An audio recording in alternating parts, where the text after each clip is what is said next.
Okay.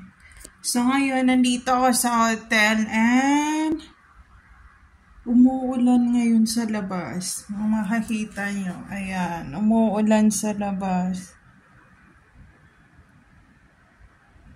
Ayan, nakakita nyo ba? Umuulan sa labas. Bukas, aalis ang asawa ko at mga anak ko. International.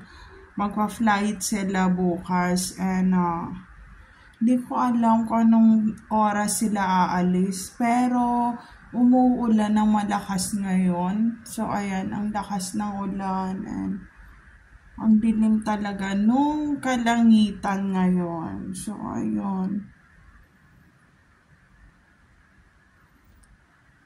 Very weird talaga kasi ang asawa ko dumating siya galing sa flight.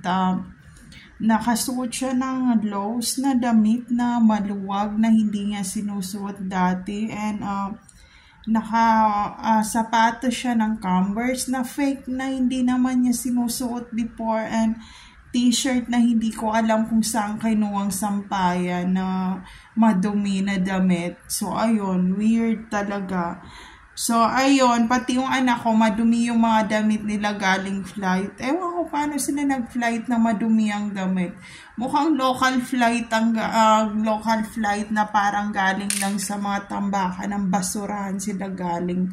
So, ayun, gusto ko lang i-share, friends. There's no safe place to all targeted individual out there. Take care always, everyone.